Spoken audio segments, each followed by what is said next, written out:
it was never a good idea for septic systems there, and the issues have become more conspicuous over time. So there's that area in particular, but I would say that as an example, the Arrowwood subdivision inside the city limits is probably not conspicuously different at all in its basic underlying condition from the Stice-Zinfandel subdivision that's in the study area. I'm hard-pressed to think why we would want to adopt a policy that would provide for extension of service to Zinfandel before we were taking care of Arrowwood or the other areas on Sulphur Springs. But perhaps even more importantly, from my view, we have recent, and for all of those present who work at City Hall, some rather direct and unpleasant reminders of how much of the existing infrastructure is in need of replacement. Honestly, I'm not sure repair would cover it. I don't know what the current numbers are, but I'm pretty sure that on the whole, for at least the last 30 years, our waste treatment plant has had inflows during the winter months about double the inflows during the summer months. That basically means that the mains are porous, and it's groundwater infiltration, which is elevated by the winter rains. And I'm pretty sure Erica can correct me if she thinks I'm wrong, but I don't think she will. I think that had a whole lot to do with the backups at City Hall. When the groundwater infiltration fills the lines, the throughput slows down. I can't imagine otherwise. There was a physical obstruction on the 12-inch main on Main Street. Okay. Even so, we have some rather clear and strongly worded communications from the Regional Water Quality Control Board that are directly related to the consequences of the groundwater infiltration, the increased flows, and our ability to stay within our waste discharge requirements at the plant. And all of this in the context of some considerable and fairly recent turmoil over recent increases in water sewer rates. And so when I think about how much unfunded infrastructure work is still on the table, not incorporated into the current rate structure, and I look at a discussion that contemplates extension of significant new sewer mains to areas presently outside the city limits. My concern, frankly, is that I don't really see how that could be done without having significant consequences for the rate base. Ordinarily, at least in my understanding of things, extensions of services of this kind would be paid for by the developer of a subdivision. That doesn't and can't happen when we're talking about extending services to an existing subdivision. It's certainly true that the city's willingness to extend water service to those locations facilitated those developments. I don't know that they could have or would have occurred without the city's willingness to extend water service. Those were decisions made a long time ago. The study areas by some coincidence or not, seem to include almost entirely areas that were developed at the time between 1961 and 1964, when the city had a policy adopted by resolution of the city council that required property owners to enter into covenants not to oppose annexation if they wanted service, and the city entered into a series of agreements because of the resolution and its requirements. Those extensions are well documented in the minutes of the city council, which is where I found them, primary records. And that creates another kind of paradox, which is that ordinarily property owners in an area that was considered for annexation, should they be concerned about things like being asked to pay some significant hookup fee to the city's system or compelled to do so, they'd have the option of objecting to the annexation, and with enough votes against it, it doesn't happen. Here at Fawn Park, Madrone Knoll, and down at Zinfandel Stice, and for a number of properties on Englewood, also for Meadowood, the resort, and some other spots. I don't have an exhaustive list. If the covenant is binding, then it's not possible to protest. If Mr. Velavis has seen any case law on the enforceability of such covenants, I'd be all ears. I couldn't find any. And the prospect of what I would call a hostile annexation, where we bring in property owners who don't want to be in the city limits but can't legally object, seems like a dreadful idea. So these, for me, are concerns that I feel, as a commissioner, it's important for me to articulate. The council's indicated rather clearly what it wants to do, but I'm also going to say that I'm kind of baffled in a way by some of the language in the responses. And let's see if I can find a comment, the response that brought this to mind. It says, well, I'm looking at page 547. The response on page 547 actually begins on the previous page, which is 546. It says, inclusion of the study areas in the proposed plan does not constitute including them within the city's jurisdictional boundary for purposes of urban development. That's clear enough. And it said the study areas are included in this analysis in order to document sensitive environmental resources and capacity constraints associated with the study areas. Well,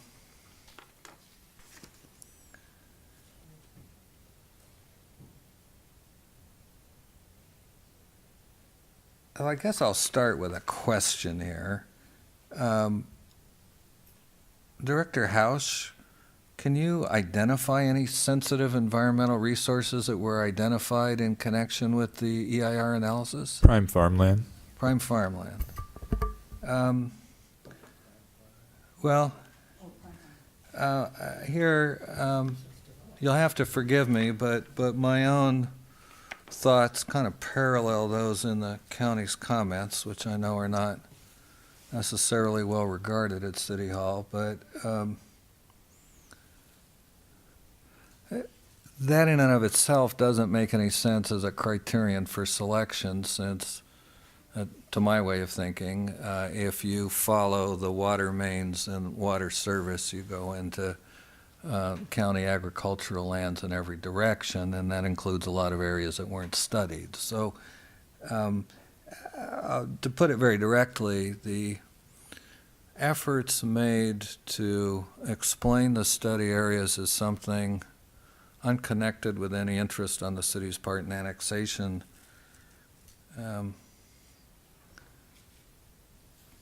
simply don't ring true for me. I don't think I need to beat around the bush. That all goes to rather involved and problematic elements of the fundamental conflicts between the city council and LAFCO and the board of supervisors about how to find a way to talk about the city's concerns about what goes on outside the city limits and how that relates to the city's commitments to deliver water and related things. Those problems are real, and I think myself that including the commercial area south of town on Main Street, that because it's on Highway 29 on our southern border, really defines the transition or the entrance, either the transition to the entrance or the entrance to the city. I think the city's interest in that area is natural. It's been a subject of discussion at city council level from time to time for at least 30 years that I know of. I don't have any difficulty seeing a lot of sense to that. But Fawn Park, I'm baffled. I'm just truly baffled. And that's just, my personal response.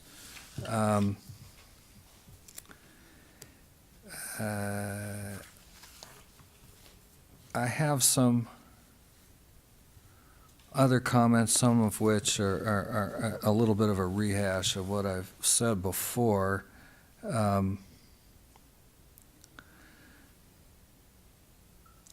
this is nothing new for me. I've always had,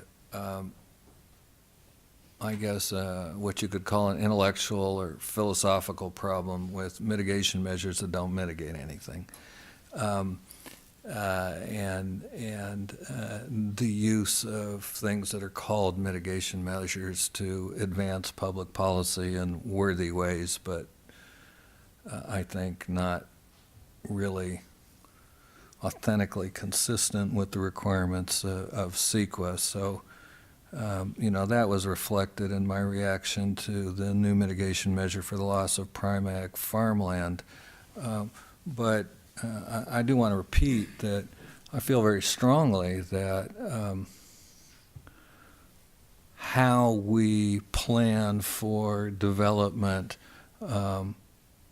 within the city limits, how we emphasize urban infill, what we do or don't do to increase densities and where, how compact we keep our urban core. These are things that I think very much have the potential to limit and or reduce loss of prime agricultural farmland. So I'm very keen on seeing those approaches emphasized. I don't know whether they need to be called out as mitigation measures, although I personally would find them more meaningful as mitigation measures than conservation easements. But I think they're important policies to pursue.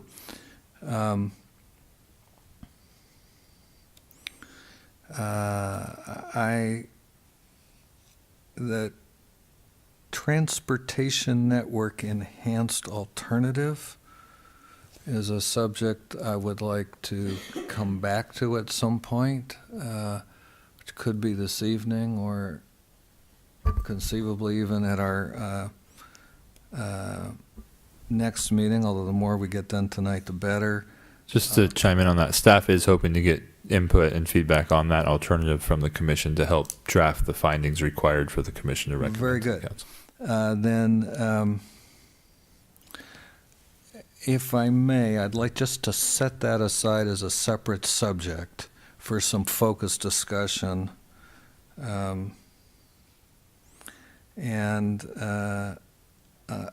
also have the Church Street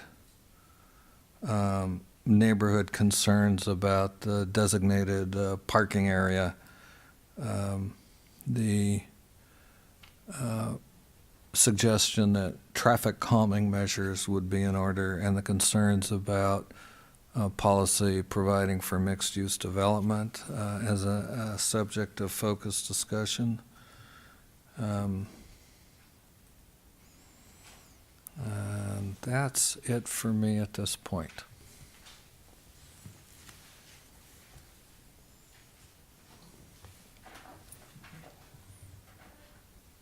Come on.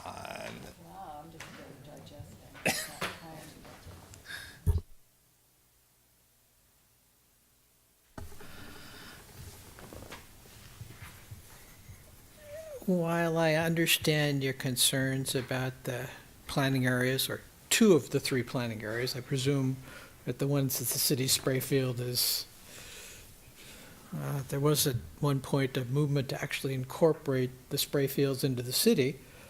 And it didn't proceed very far because it was opposed by the Farm Bureau loudly and longly. Yes, and the city filed a lawsuit, and I voted for the lawsuit. But, on the other, I don't see this piece of work as having any significant impact on the discussions that have been ongoing off and on for years with the county and with LAFCO.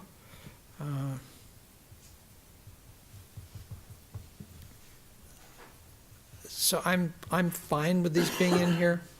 On a perfect world, they wouldn't have to be, because there would already be agreements between the city and the county on how to handle development in those areas. But being that there isn't, we have what we have. And this I look at as sort of another marker in a series of markers that have put down over the years on these areas. So I'm okay with their existence in this piece of work. I don't think they will, at the end, either cause annexation to proceed or cause it to fail. Would that they could. I don't think this piece of work will have any real impact one way or the other.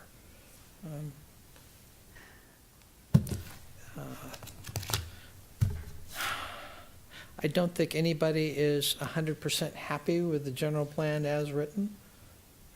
There are things in here I think everybody would tweak, but given that right here I've got general plan update subcommittee applications due December 31st, 2006, and missive from the city, yes, did keep it on the computer that long. And it ignores the City Chamber of Commerce study group that went on approximately a year before that. I'm ready to make my compromises and get this sucker done. And that's just the beginning of the job. Right. Rewriting the zoning code, writing the greenhouse gas plan, and there's another half dozen or so plans and studies we're supposed to do in the next couple of years, all included in the new general plan. This is just the start of the work. So I am ready to make my compromises with good enough. I'm not going to make it the good the enemy of the perfect. And move forward.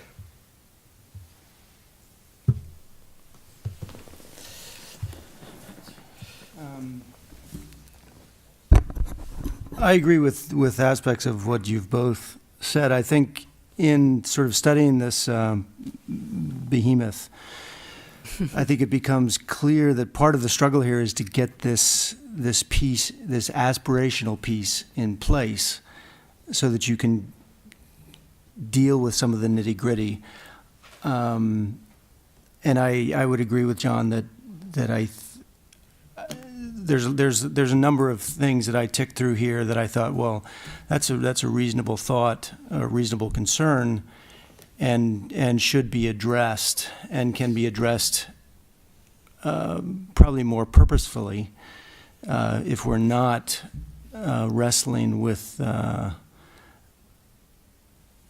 sort of an animal of this magnitude. You know, I have more concerns when it becomes to really specifically called out issues that are suggested here, like say the Church Street, you know, where we're all of a sudden calling somebody's, or you know, making the suggestion that some piece is going to be a parking lot.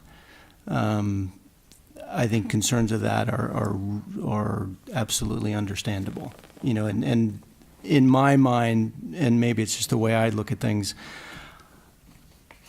I tended to sort of zero in on the change areas, you know, because I tend to look at things very clearly as when I look at a parcel or look to live someplace or look to do business someplace, I look at the rules. I look at what this is called, what's that's called, what they're allowed to do, what I'm allowed to do. And I take as an implicit contract that those things are firmly in place. That doesn't mean that they don't change necessarily, but I think there should be a large threshold for changes that in effect take something from someone.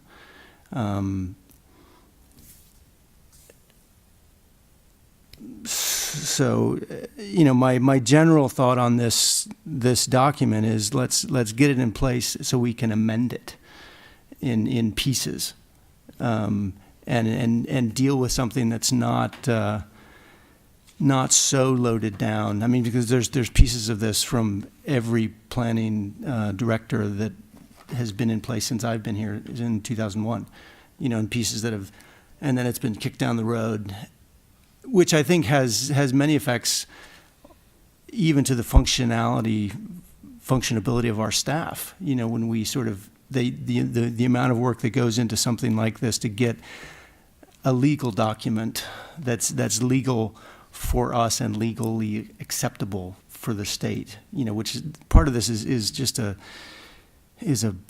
know, we're trying to do what's required, or, you know, trying to get a tool that's in place so that we can do some other things.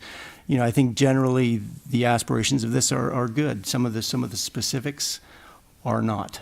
And I think those things can be dealt with. I think I view this differently than I view code.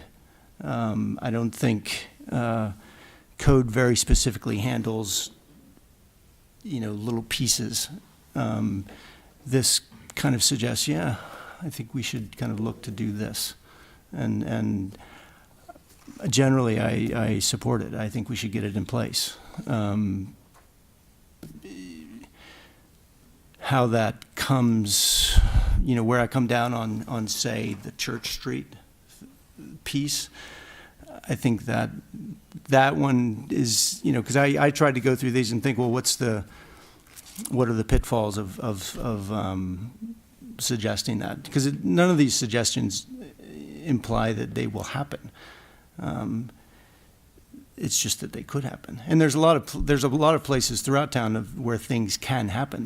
There's beautiful farmland that we talked about today, that's perfectly developable by right, you know, and people make assumptions that it's there, but it's not necessarily protected. You know, we enjoy it, and we're thankful when it doesn't, but that doesn't mean that the owners of those parcels can't do things with them or aren't entitled to develop them. So I think this is a balancing act, really, just trying to get this animal that's been kicked down the road for 20 years and not amended, and to a manageable state where we can regularly amend it. And I'd support that.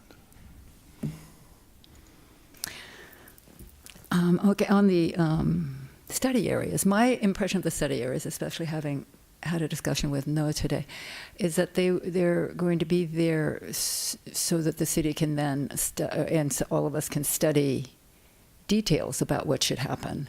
And the development, which is what the county and the state really responded to in their comments, I don't think that was the purpose when the city council was very enthusiastic about getting these study areas added to the general plan. It wasn't to develop. It was, to suss out the issues that were brought up today by you guys on with the rest of this commission, and a way to get revenue or more revenue where we're giving services, and maybe eventually TOT. I mean, that was a piece of it. So I think it's just there to look at some more and to do some more vetting, and in that sense, and I think it's important to be there, and I support it being there. With respect, I went to every city council meeting the general plan has been changed a lot by the city councils, the different city councils.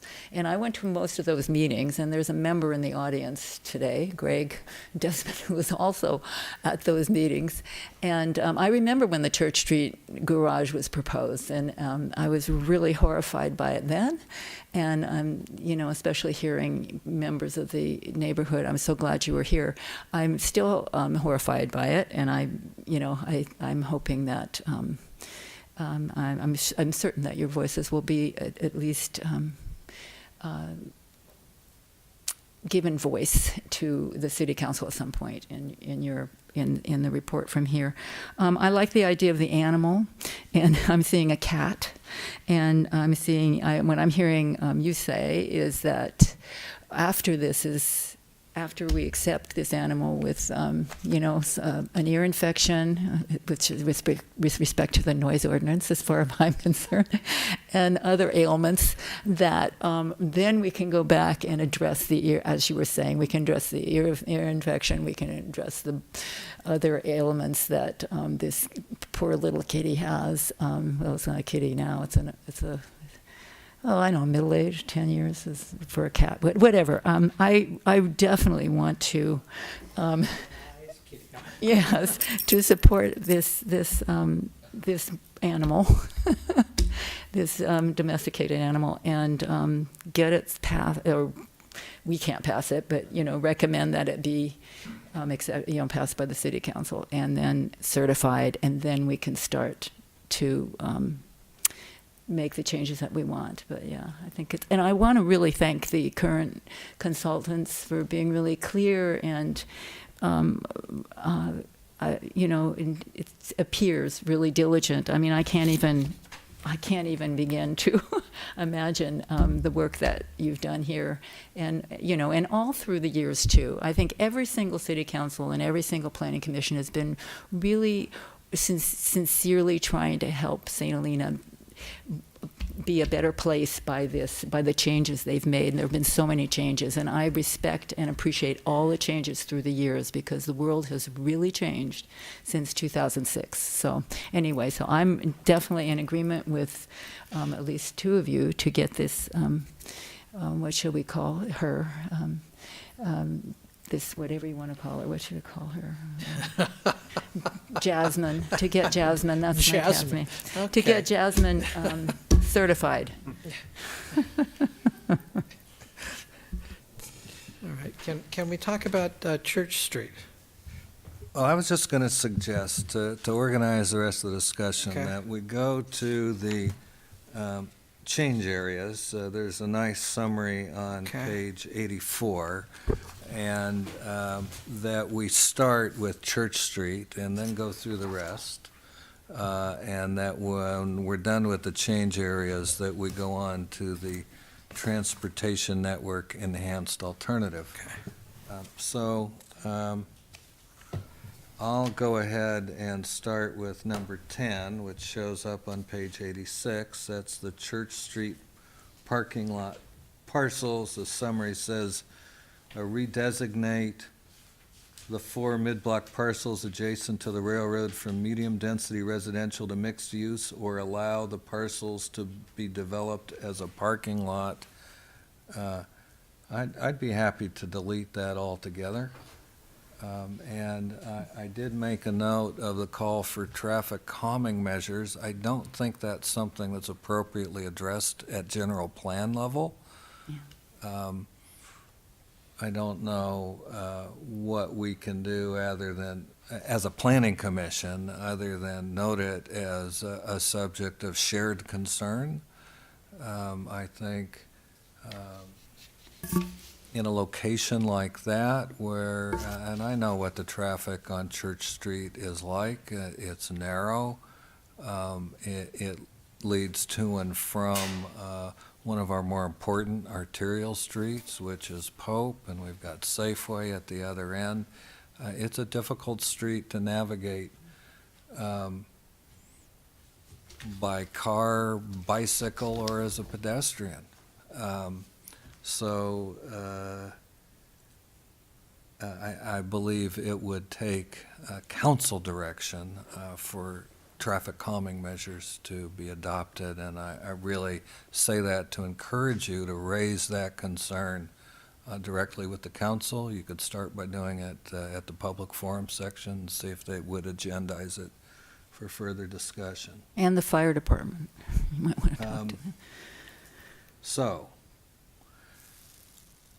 is there any accord then about deleting the policy change in 10? Can we do that? Or other comments? Delete 10 entirely? Yeah. Well, Or strike out or allow the parcels to be developed as a parking lot? well, I was prepared to delete it entirely, but my mind is open on the mixed-use subject, although I think... I would like to, I agree with you. I agree to take it all out.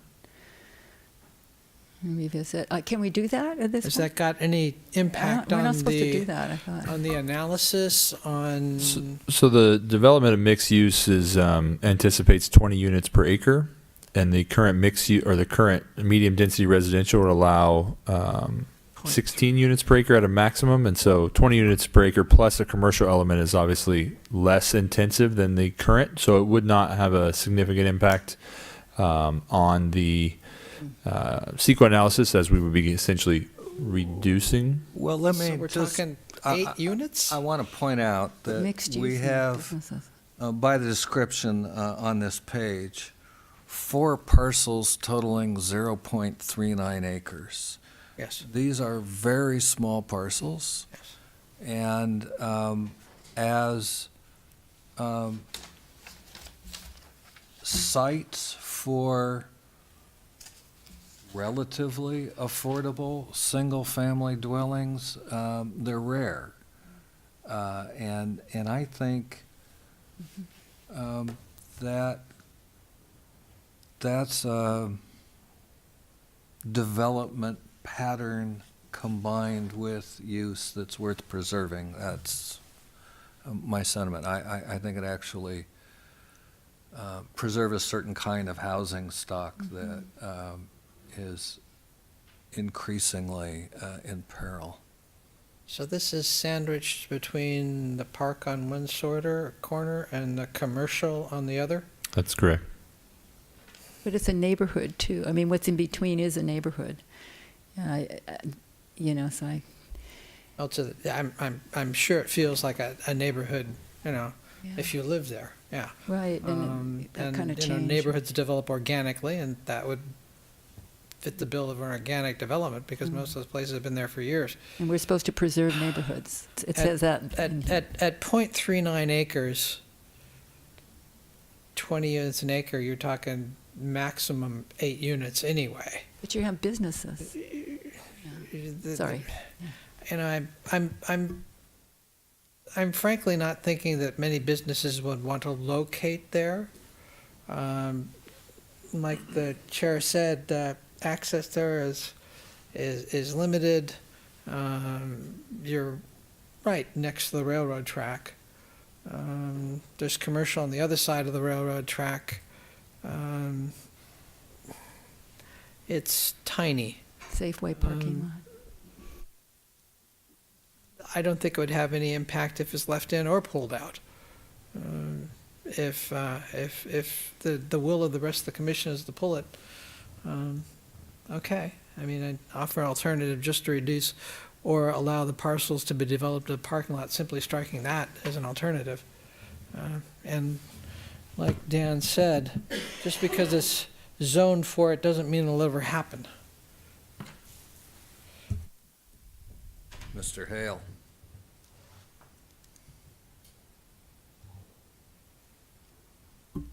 I don't have a problem pulling 10 altogether. I don't, I think mixed use is a positive development in general. I think it can serve to mitigate traffic. It can, that sort of live, work, I find very attractive. I don't think that aspect of it is as problematic to me. The parking lot, I can completely understand how that, and for 0.39 acres of parking to cause that sort of disturbance, I don't really think is best use of our energies. So I don't have a problem cleaning that up. I would also tend to think that mixed use works better when you've got more to work with. I don't think those parcels are configured in a way that is very helpful for anyone developing them. Even the residential uses are really hemmed in there between the street and the railroad. Even if you manage to somehow accomplish the miracle of acquiring all 4 parcels, it's still a really small piece. Nobody's going to come in and say, well, I'm going to put, a coffee shop and a retailer and offices on the bottom floor and 10 apartments on top. Not going to happen. If you got somebody coming in for a mixed-use development, somehow I would think they'd want something more substantial, no offense, to work with, to start with. My sense is that the street is already mixed use. I think we have a consensus, so I'm going to suggest that we move on in the interest of time. I think there's direction here. And I will say, I'm a supporter of the concept of mixed use. I don't see this as an important place to make the change, or even a very productive one. And thus, it seems to me more appropriate to take the residents' concerns into account.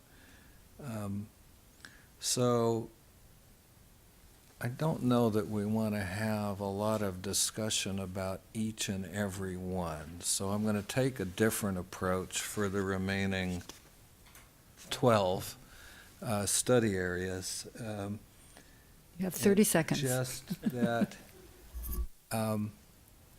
each commissioner identify any of those, if any, that are cause for concern. We can go one at a time and then figure out what we really need to talk about. But if I could just get a succinct statement from each commissioner as to whether any of the remaining 12 change areas are a cause for concern, that would be great. Again, we're looking at pages 84, 85, and 86 of the packet. This thing has gone on for years and years. And we had one group from a change area come in, and they're the only ones. Being that we don't have demands for other changes, I would rather not start at this date reopening the package to change this and change that. That the reason why I'm fine with deleting Church Street is because of the size, frankly. I would have difficulty saying some of these others should be broken into and fiddled with at this point.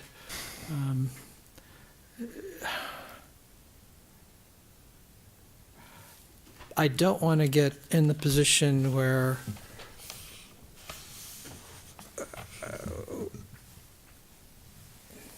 we break the package open and start playing with it again. That's what happened in 2010. I don't want to touch the package. It goes boom. Nice kitty. Meow. It's just, I'm fine with no further discussion. Yeah, I agree. The one which I find is just a little couple steps too far for an aspirational kind of goal document. So, and the rest I think makes sense to me, generally. So, rest alone.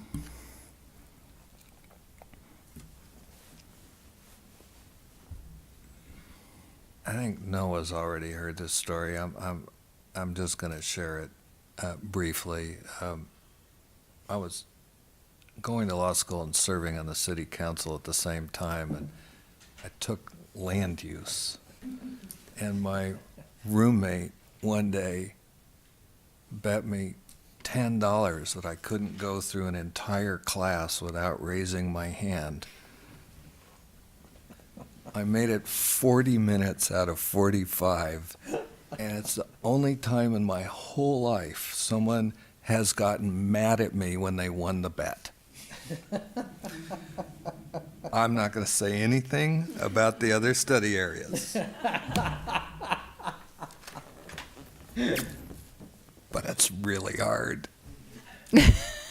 So, that gets us to the Transportation Network Enhanced Alternative. This thing. Would you take a few minutes, please, Director House, to reacquaint us with the essential elements of this alternative? Sure, and I'll ask Andrew in case he's just to stand by to add anything that I missed. But essentially, the current 1993 general plan identifies a number of street extensions to improve circulation throughout St. Helena. The draft 2040 general plan states that it identifies those same street extensions, but it says that they are not to be made as vehicular street extensions. Rather, they're to be improved as emergency vehicle access, bicycle, and pedestrian circulation improvements, unless the city council, after completing a special study, approves them on a case-by-case basis. So what is a street extension that would be required for a developer to construct today as a component of a large-scale development project actually goes to a maybe under the 2040 general plan. The Transportation Network Enhanced Alternative looks at that maybe question of should we extend these streets, and we may not unless the special study is conducted and the council directs the developer to construct them or the city to construct them. And said the Transportation Network Enhancement Alternative says that discretionary decision on street extensions actually causes more traffic throughout the city. Let's look at the extension of one of those, which would be Oak from Grayson to where Oak ends at Mitchell currently behind Sunshine Market, and require that to be constructed not give that as a maybe? And what are the benefits associated with that? And there are a number of environmental benefits associated with that, primarily regarding the reduction of traffic, but there are a few others. And then Ian is here and hasn't had a chance to speak. So I'd give him, as the transportation planner in the room, the ability to add to anything I just said. And then obviously Andrew to talk about any of the environmental impacts if I missed them.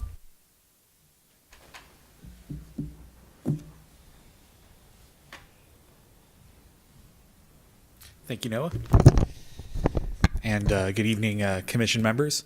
So as Noah mentioned, we did assess the effects of the Transportation Network Enhancement Alternative on the circulation system in the city with that connection of Oak Street from Grayson up to Mitchell completed.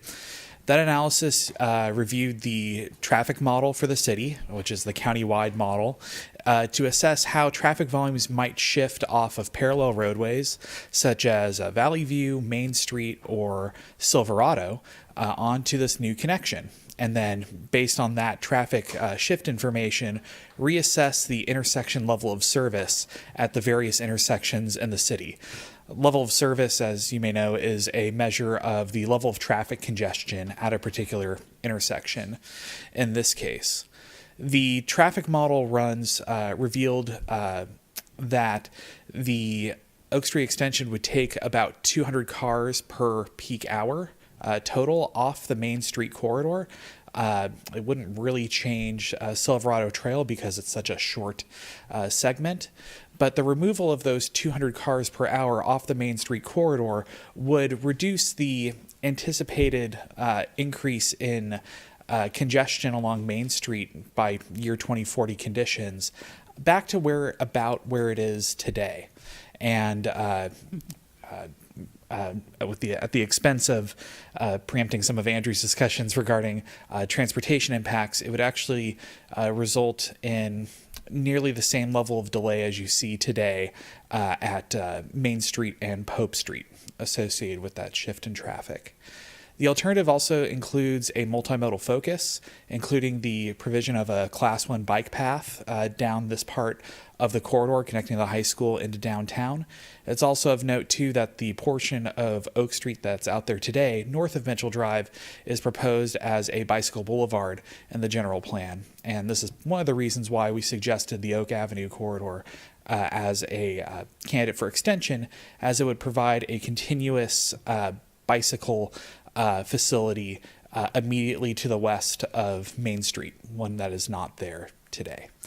That's a quick summary of some of the transportation benefits. I guess in terms of the environmental effects, I'll turn it over to Andrew. I won't add too much more, but just simply for context to say, first of all, we did an analysis of the proposed plan, all of its impacts, including the transportation impacts. And we found a number of intersections along Highway 29 were impacted. And so as CEQA requires that we look at alternatives to the proposed plan that could reduce or avoid the significant impacts of the plan. And at that stage is where we worked with Ian, and we thought of this idea of pulling out one of the roadway extensions that's identified in the plan, Oak Street from Mitchell to Grayson. And we modeled the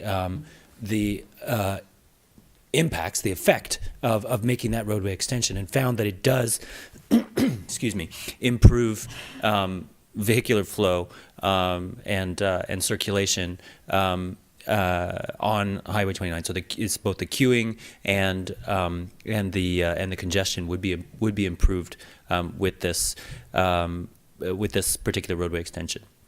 As I mentioned previously, there are trade-offs involved. It would involve constructing a new bridge, and the construction of that bridge raises the prospect of placement of new structures in a flood zone, and potentially affecting biological resources. But it does have the benefits, in addition to improved congestion and queuing conditions. It offers this neighborhood local connector that connects the schools and the downtown area. As I mentioned previously, the the total concept includes the installation of a Class 1 bikeway on the west side of the street and traffic calming measures to ensure that you're not going to have, cut-through cars speeding through the street. It would be primarily for the use of local residents. So that's to sort of highlight some of the trade-offs and the Does the package include the realignment of Grayson and Mills? Your microphone. do you know? Does the package include the realignment of Grayson and Mills? No. No. Huh, that's interesting because I think that would increase the efficiency of the street.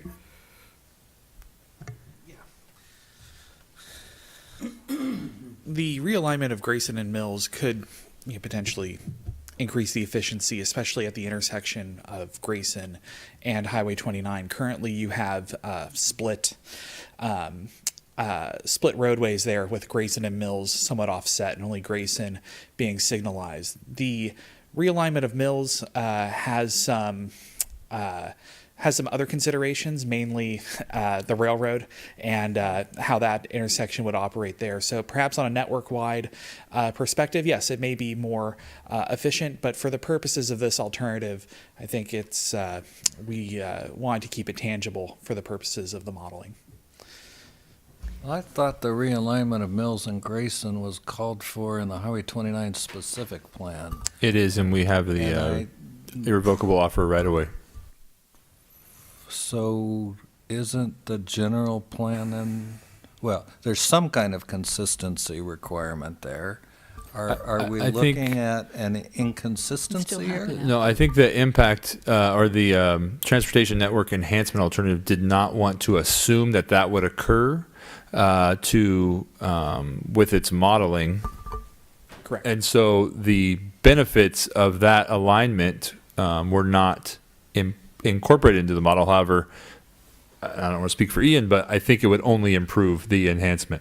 If development triggered construction of the alignment. Okay, thank you. Well, I have a suggestion about the problem with the railroads. We can just bag the wine train. But I think I'm speaking as a lone voice. I was wondering, what about the lighting on the bridge and, the other environmental impacts of the bridge? I'm not sure how that would be there, 24, lighting all night long. Right. So this is very much a concept at this stage, and the EIR is programmatic in nature. Any bridge construction would be required to comply with existing code and regulations, and I know there's provisions about limiting light spillage there.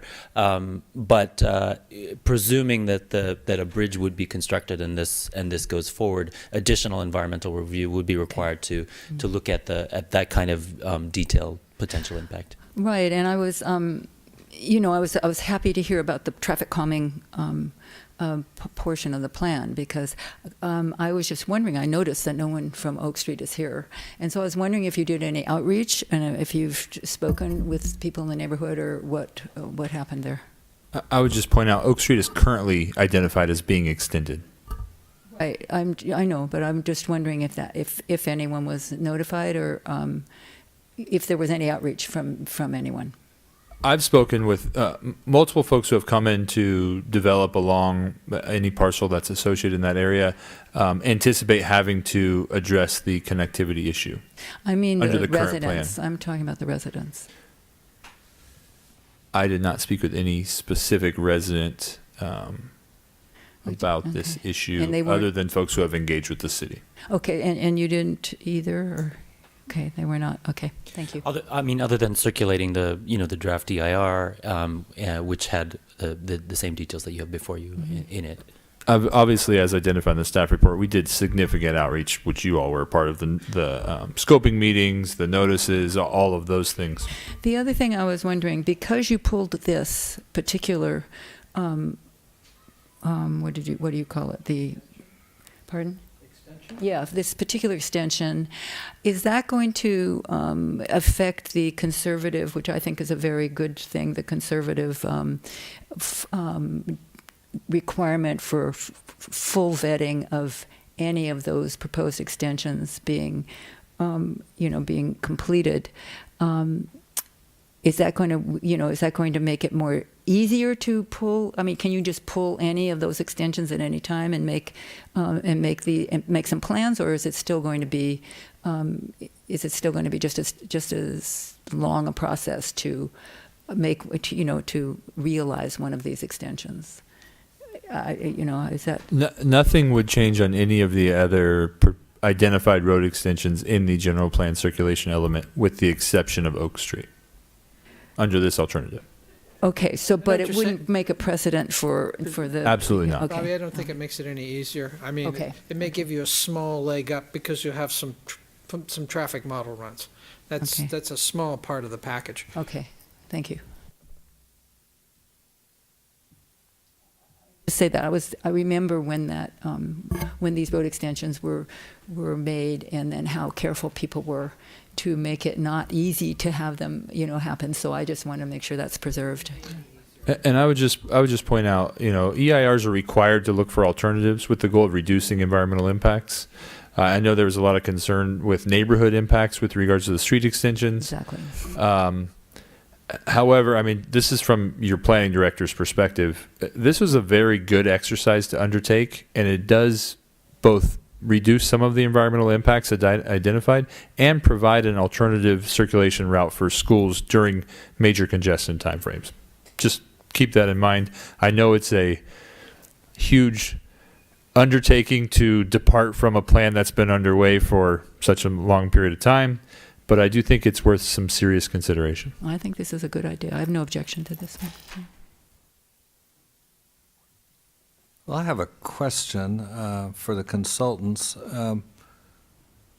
I heard a clear explanation of the effects on congestion and intersection delays, but it seems to me I read that it would reduce VMT as well, and I'd appreciate some explanation of how this extension reduces VMT. Yeah, so, sorry. Vehicle miles traveled. Yeah, so the same model runs that were used to forecast the shift in traffic from Main Street to over to the proposed Oak Street extension were also used to estimate the VMT for citywide land uses. And the provision of this extension results in a slightly more efficient traffic routing in the city because residents and businesses on the west side of 29 now have a slightly shorter distance to travel, and they're able to make more efficient route choices. It is a small decrease, but it is a decrease nevertheless. And did I also understand that this is the only street extension that was... Your microphone, Chair. Excuse me. Was this the only street extension that was analyzed? It was the only street extension analyzed in this way. There was some discussion with staff on which extension to pick. You'll recall the 1993 General Plan EIR studied all of the road extensions as a part of that circulation network and analysis. Yes, I recall some parts of that discussion fairly vividly. Others are just a blur. I do want to remind the Planning Commission also that Napa Valley Vine Trail came to council several months ago, and staff was provided direction to get a scope of work for feasibility study for the alignment on the Oak Avenue school-to-school review. I just received a scope of work yesterday, so we're moving forward with that.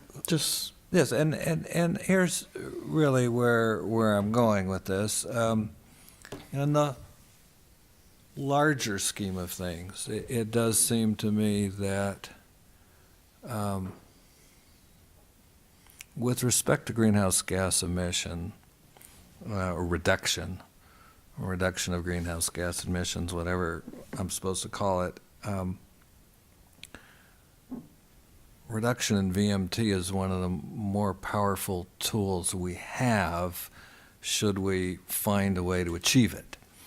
And what is exposed to my way of thinking by the analysis of this alternative is the possibility that there are other pieces in the circulation element that could also contribute to reduced VMT, but we haven't analyzed them.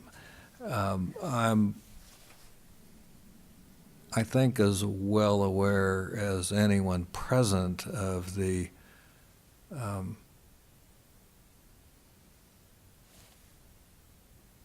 tremendous conflict that the city faces when looking at the trade-offs between reducing traffic congestion in our main corridor or corridors at the expense of increasing traffic on interior streets, but at the same time, the consequence of eschewing a more robust circulation element is to increase traffic in places where traffic might be reduced. So what concerns me is the extent to which our environmental analysis is serving as the kind of informational tool that, at least as I understand it, is really the intent for any EIR. That's really, I mean, if you have anything to say, that's fine, but I'm not sure I asked you a question. I think just to clarify, the kind of data that you're looking for could possibly come through doing a climate action plan. Typically, in doing a climate action plan, what you do is you'd identify, you do your inventory, you identify what the main sectors are, and then, okay, if you want to target transportation, how do you reduce, emissions related to the transportation sector? You'd choose some measures, and you would model the effectiveness of the measures, and presumably you'd go with the ones that get you the biggest bang for your buck. So in doing a climate action plan, there is an opportunity to do more modeling of other aspects, many of which may be in the circulation element, some of which may not be in the circulation element. But in order to understand what your best course of action is to address the factors that contribute to overall GHG emissions. Well, I'm thinking that Thank you. just providing a better walking or biking access to the elementary school, the primary school rather, and the high school is going to take. You don't have to go on Main. Right now, you have to go on Main Street if you're in a car or walking, and it's really the high school students especially don't have to walk on Main Street. And when it's raining, it's really a good idea not to be on Main Street because you get splashed, by the traffic. But so was that a consideration when you were doing the miles? Did that reduce the car miles by thinking of kids who would be not being driven, but they'd be able to walk and ride a bike to school? It was not. It is a consideration, but it was not a consideration taken in the analysis, because obviously with the analysis showing a reduction in VMT, any other benefits to walking and biking would be extra reduction from there. The provision of the walking and bicycling routes was a factor in the selection of this route, given its connectivity to uses that could be served well by walking and biking. Yeah, I think if you look at it, his total reduction in VMT, right, is based on shorter trips. That's it. Yes. Okay? Yes, it would make walking more convenient, but traffic models generally don't include any sort of on-model split for that kind of behavior. You can do off-model work in it. A lot of people do. We didn't because it's expensive and hard to figure out anyway, but we're at 7% walking anyway. So this would just increase that a little bit, but it's extra. Anytime you take a non-grid road pattern and change it so it looks more like a grid pattern, which what this is doing, right? Your VMT goes down. So this is just a natural outgrowth of what you would expect to happen anyway by adding the street. And I just add to that this comparative analysis was done on an apples-to-apples basis using the same model to analyze both the transportation network enhancement alternative and that more base proposed plan analysis. So that apples-to-apples comparison is important. And when you start to do those off-model adjustments, potentially with the mode split, you start to deviate from apples-to-apples.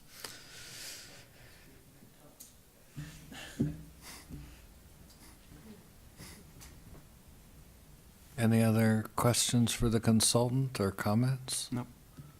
Well, let me, I believe one of Director Housh's goals this evening is for the commission to provide some suggestions or direction, however one thinks of it, with respect to findings in support of selection of the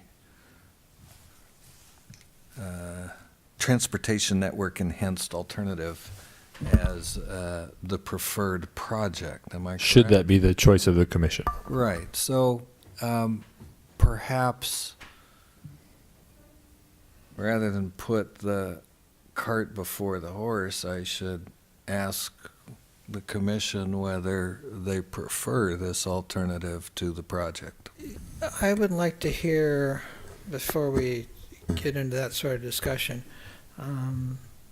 more details on the negatives to this transportation enhancement alternative. Sure. I'll let Ian provide maybe more detail about the traffic, but presumably if there is more traffic and activity on Oak Street, where in the neighborhoods, there would be more noise potentially, and I think currently the area has some agricultural lands, and so extending a roadway and activity through there brings more urban type development to an area that has a noise environment, for example, that is more rural. So those would be perhaps some of the negative consequences. Ian, do you have anything else to say about the traffic volumes? Light on the bridge, too. And I would just clarify, there are no agriculturally used parcels that would be affected by the extension of this street currently. Yeah, I think the only potential negative, if you will, with regards to this is just local increases in traffic volumes, along Oak between Mitchell or north of Mitchell, just in that area of the neighborhood. I would note though that a lot of those trips are going to be there because they're accessing residences on the west side of Main Street. The adoption of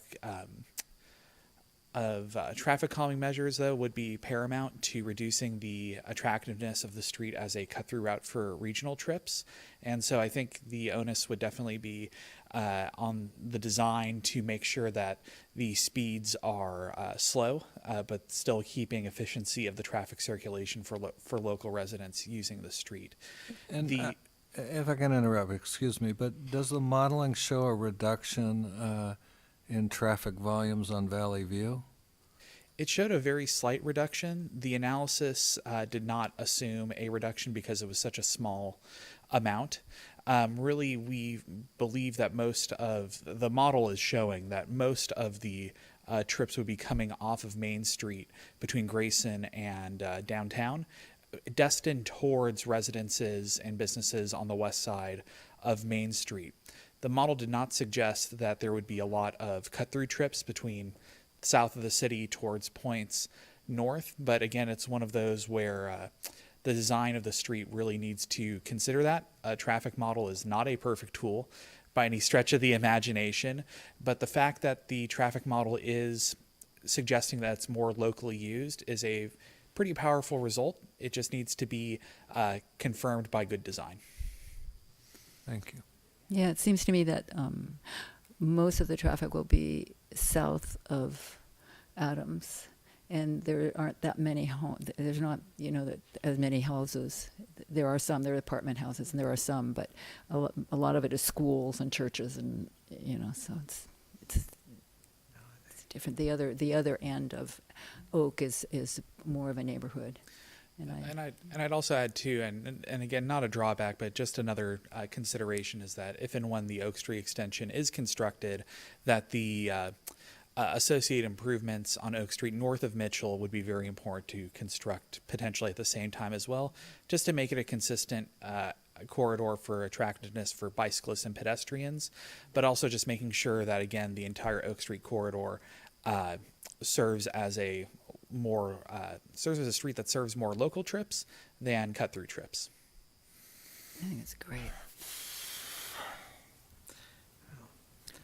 I'm back to my effort to poll the commission as to its preference for the enhanced alternative or the project.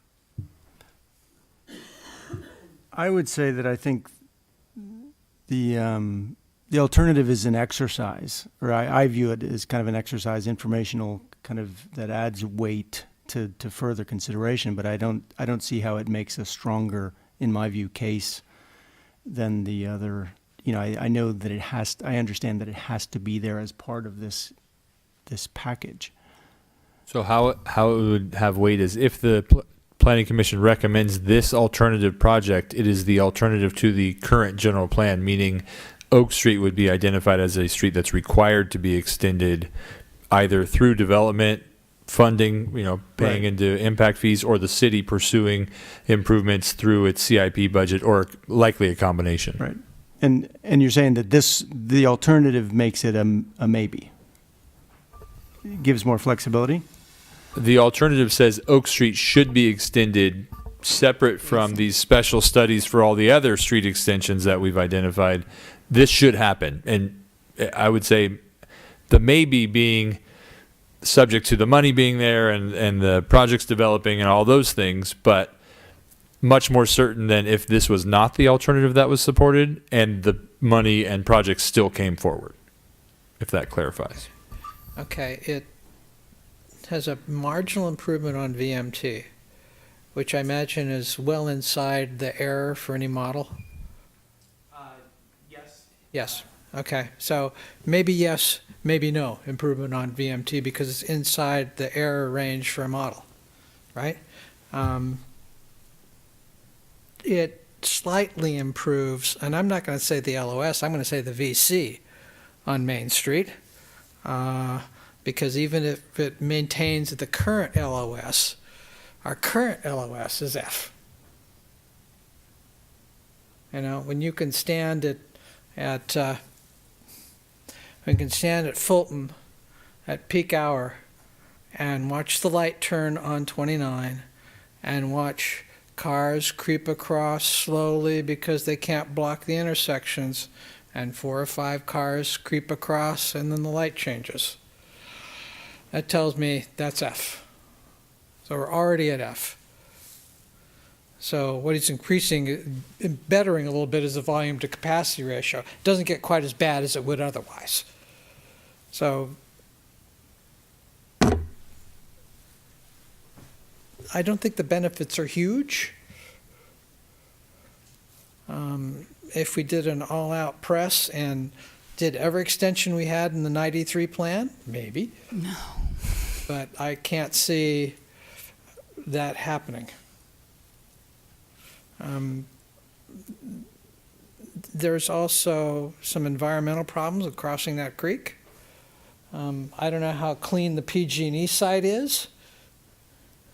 Can we dig down in it and make that work? There is a parcel buffering between the PG&E and the creek bank. That you'd need to fill, wouldn't you? That parcel would likely be where the abutments were constructed. Okay.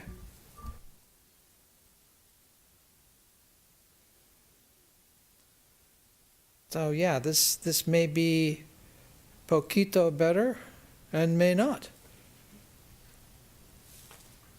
I see it as a real improvement except if neighbors were here objecting, because I'm aware of the noise increase, but I don't think that where most of the traffic is going to be, because people on the east side are going to cut through south of Adams and be able to not have to be on Main Street when they take their kids to school. I think more people will walk. I think connecting the schools that way is a really positive thing for this town. And having walking and biking there and traffic control, I think is a great idea, and I totally support it.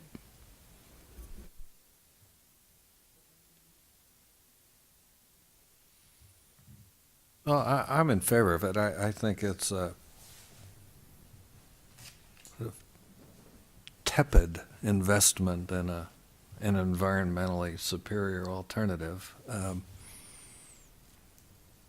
Doesn't suggest a whole lot of enthusiasm for the enterprise, but I do see it as a concrete improvement. No pun intended. None intended, but, I wish I could take credit for it.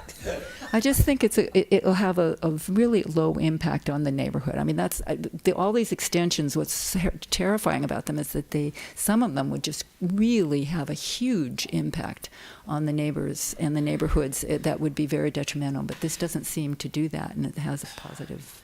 I would wager that this is going to draw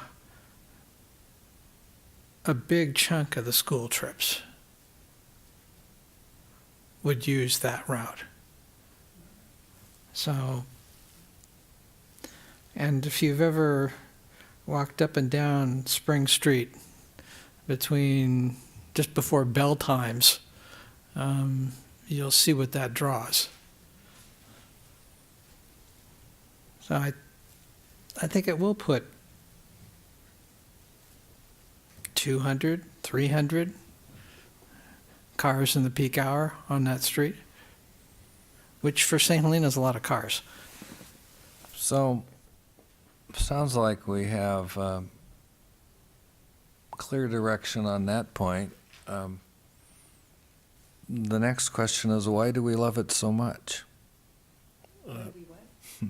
What findings are we Staff making? has been listening and taking notes. I think we have enough. If you'd like to add anything specific, but I think we have enough to talk about I'll it. just share my punch list. I doubt it's any different from your own. We're talking about a reduced number of vehicle trips on Main Street, with that possibly some reduction in delays, but more likely an improved volume to capacity ratio. Did I get that right, John? Whew. I didn't even write that down. I'm teaching a lawyer jargon. What do you know? Yeah, that's a shock. The reduction in VMT, small, but I think when we do get to, our greenhouse gas reduction planning, we'll be working hard to find ways to make reductions real, and recognizing the importance of that at this point, I think, has some importance beyond the quantities involved.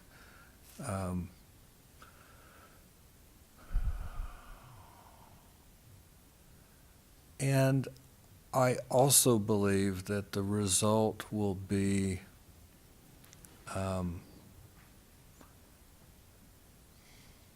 this is a more subjective kind of consequence, but I think it will be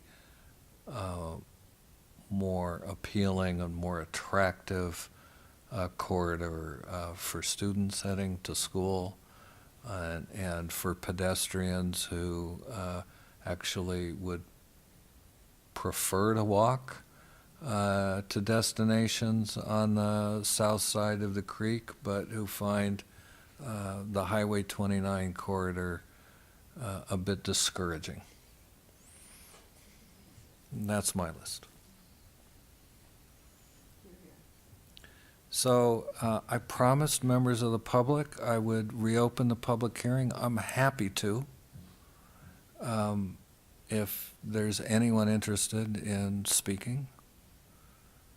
So sometimes the gavel is a useful thing The public hearing's open, but if no one stands up, I'm going to close it.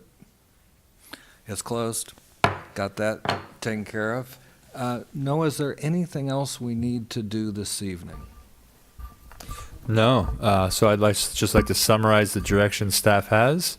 We'll utilize this to draft the resolution that we will bring back to the Planning Commission on April 2nd to recommend approval of the environmentally superior alternative, transportation enhancement alternative to the City Council. And that will also include recommendations to modify the language in LU1A to clarify that it's intended to support allowance of duplex and triplex by right in the medium and high density residential zoning districts. Maintain the noise significance criteria at 5 decibels. Reference the countywide pedestrian plan but not include specific dates associated with that. And removing the parking lot references and the designation of the parcels on Church Street as mixed use, as identified in change area 10. And that's the direction that staff has received. And thank you very much for all of your time and consideration in that, and to the members of the public who came and took the time to participate in the process. Thank you. I'm going to take a quick look at the agenda. I see a scheduled matter, use of official zoning code interpretations to clarify Code 2273 to 2276 requirements. Thank you, Chair Hardy and Planning Commissioners, for just a couple more minutes. So, as identified in the staff report, from time to time, issues arise as a result of our code language where the regulations may be less than clear. And we've all struggled with that as a part of our development review process here in meetings, and staff struggles with that sometimes in trying to give direction or advice to potential applicants or property owners as to what the regulations are saying or intending. And so, given the arduous process of ordinances to update the code and also the pending comprehensive zoning code update, which will occur after the general plan adoption, and the prioritization of certain work by the City Council, staff was looking for a mechanism by which we could clarify these code, what the language says, and apply it consistently going forward, and also communicate that clearly to both the current residents, the decision makers, and future code update folks who are trying to undertake a code update. With that, staff is proposing the use of official zoning code interpretations. The process would be similar to that of a administrative determination, where staff makes an interpretation based on experiences with the Planning Commission and what the code language actually says, draft it up and bring it before the commission for discussion and input before the language in the interpretation is officially made, and then we would keep an index of these, and we would be able to apply them moving forward to all projects that are subject to those code sections. As an example, staff would like to has brought the official zoning code interpretation number 1, which proposes to create a definition for accessory use. Currently, the code talks about accessory uses, but it doesn't provide a definition for them. And so staff is proposing to utilize a definition of incidental and subordinate element of a commercial business operation that encompasses no more than 15% of the business floor area or 15% of the gross revenue receipts, which does not expand current building footprint and is clearly within the purpose established for the zoning district the accessory use is located within, and not identified as a prohibited use in that zoning district. So kind of 2-step: 1, looking for support for the overall idea, and 2, looking for feedback on the specific interpretation as it's proposed.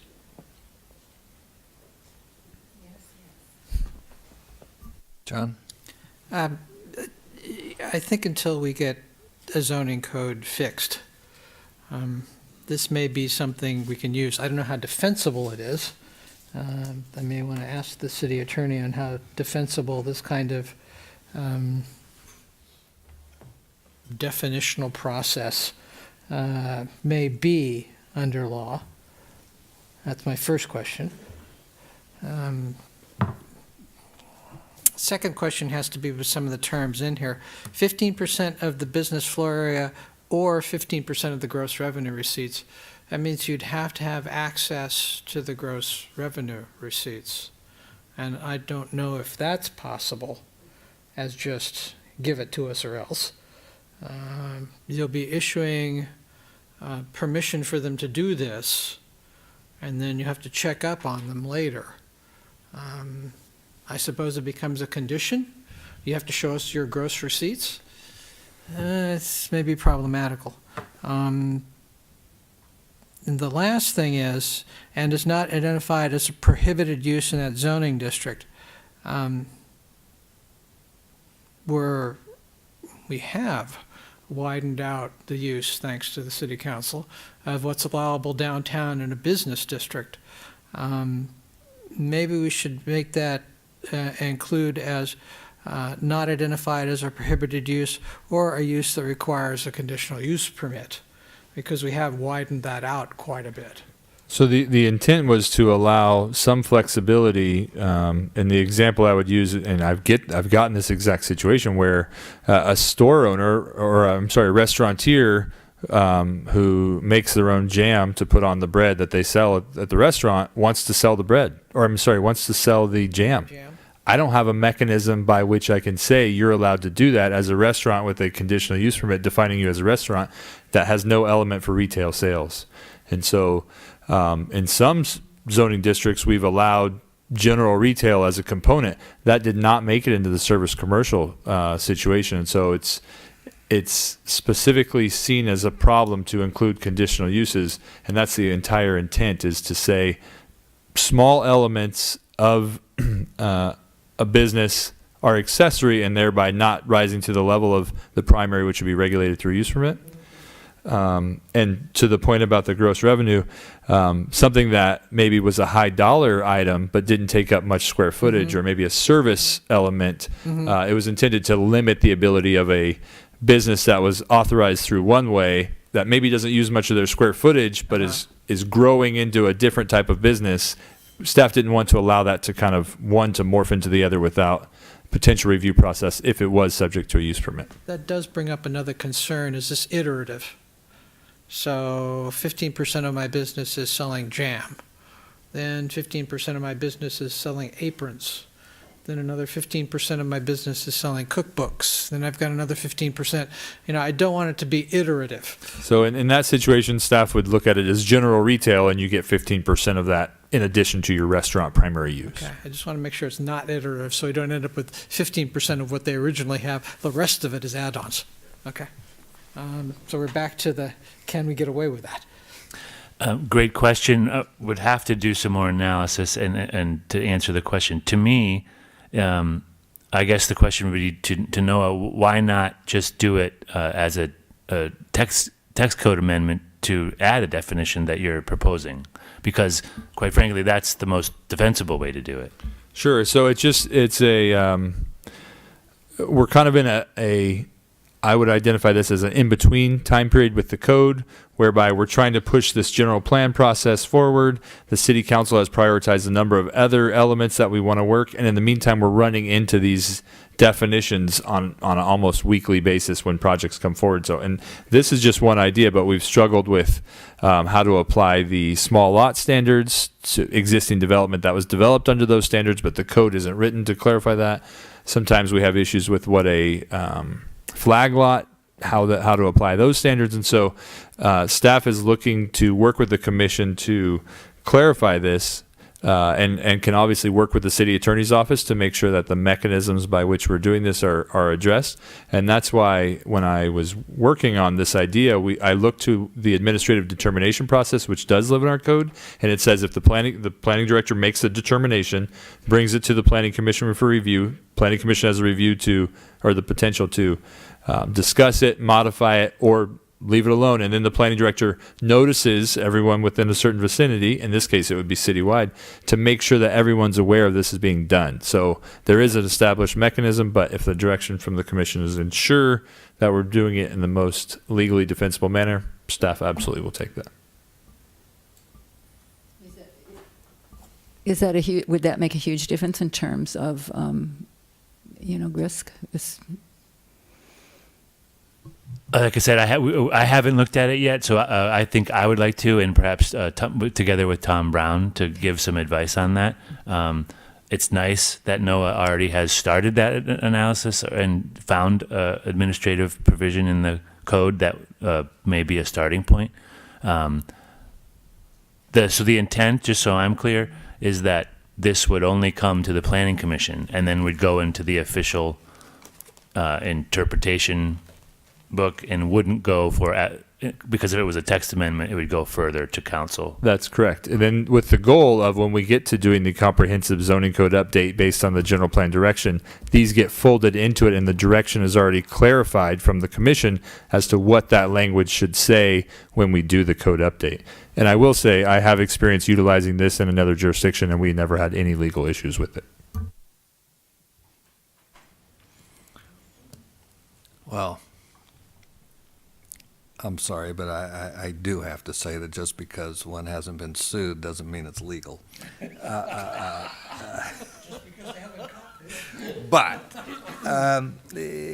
that aside, what strikes me as I read it and listen to the discussion and think about it is that this is a definition of accessory use that goes somewhat beyond the classic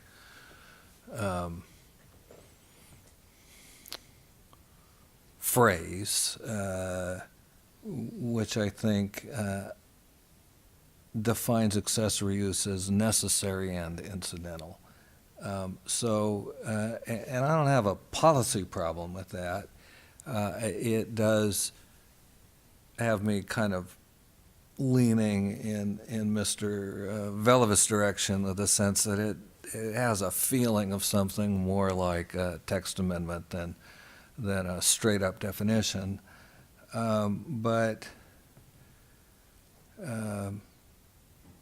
With respect to the ongoing challenge of processing applications with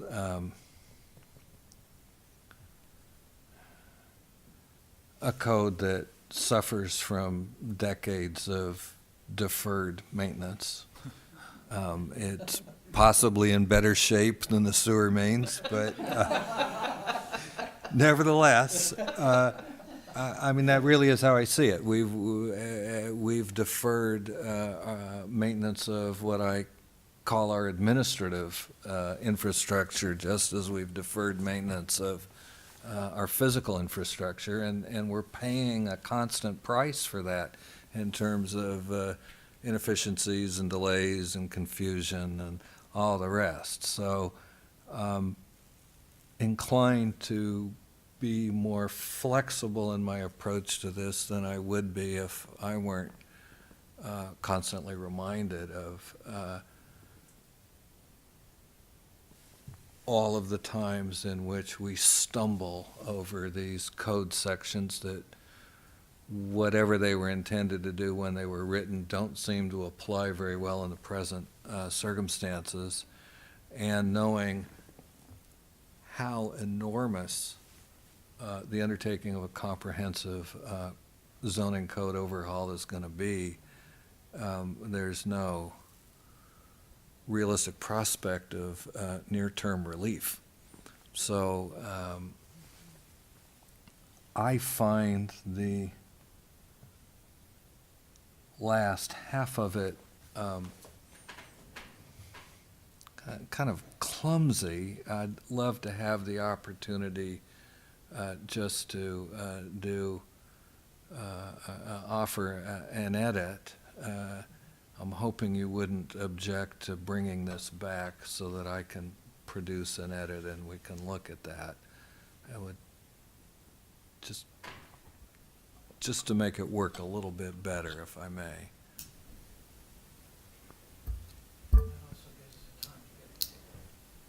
That would also give us the time to get the answer from the city attorney's office. Sure. On whether or not we can actually do this. So every minute you spend on this, just think you're wasting your time. No.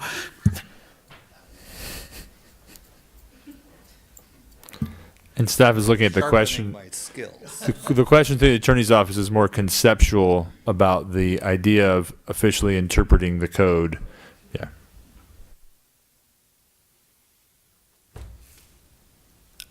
I don't think that effort on the way to make things more clear is a bad use of energy. I think I'd like to see generally that we empower some of these decisions to be made more on a staff level, and I don't know that really dovetails into this exact piece. But I think it has something to do with it. I think these incidents will pile up and probably inform choices that we make as we alter or clean up some of these code issues. But I think some of that. I think some of the. I look at our code as fairly rigorous, but I think we tend not to stand behind it as firmly, and stand behind some of our staff decisions to make some of these interpretations. I mean, because we've got rigorous code that maybe doesn't exactly dovetail to every other piece or to every piece of property, and I think if we want to function, and I think we need to facilitate better function in this community, I think part of that has to be, some of this and also generally kind of empowering or increasing the discretionary power of our competent staff. And then, if we find that they're making consistent decisions that we don't agree with, there's a remedy for that. But Let's not get medieval. Is that a threat? And if I may just add, I did not mean to throw any cold water on the idea. The idea of official code interpretations is a great one, and I can guarantee you it's going to help staff and you in going forward. I just wasn't presented with the question of whether it was you were authorized to do it under your code or under the law. And the specific example of the first one is more like creating a definition for a term that is used often in your code. So that's my only hesitation. Understood. Thank you. Yeah, yes, I think it's a good idea to have definitions, and I think they're a living thing, and it's not written in stone, and as experience will show what needs to be changed, things can be changed, and there was a certain grace to it, but I think it'll, and I like that there were specifics, because that's what that's more objective and less discretionary. But I'm looking forward to hearing the edits, and because I really love language and succinct, and it's like poetry when it's succinct. But I think it's really essential to have concrete details involved as well, which isn't as poetic. But so I think it's a great idea. Should be, and especially since it's all going to be looked at again, and again and again and again. So if this helps your burden right now, I think it sounded great. So good work. Thank you. So no vote or anything's needed. I will look for the chair to provide some suggested language, and it'll show up on another agenda. Very good. That brings us to department reports. I would just give a plug to the Streetscape meeting that is happening on Friday from 10 to 2 at the former Goodman's building, the Ritchie building. It is a open house intended to hear from the community regarding the downtown streetscape plan. The community and the commission will remember that we have $1 million grant to replace the sidewalks, and the city manager and city council have chosen to look beyond just Main Street with the sidewalk and want to create a streetscape plan for the parallel streets and the connectivity between the alleyways. And Gates and Associates are the landscape architect part of the team, but they're kind of leading the public engagement. And there is a meeting from 10 to 2 at the Goodman Building. So please come, provide your input. It is there. They're there to listen and hear input on what the built environment of St. Helena ends up looking like. So So please come. is it a program or is it a drop-in? So you can Drop in. finding? Okay, thanks. I've just been quietly scolded for not opening the subject of the definition of accessory uses to public comment. I'm happy to do so at this time if there's anyone who would like to comment. Please, everybody, charge the podium. Okay. I've escaped undamaged, but chastised. So, with that, adjourned.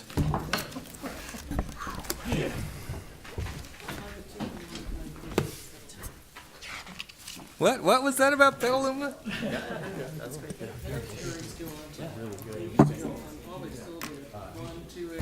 Oh, yeah, no, I don't have the stamina for that.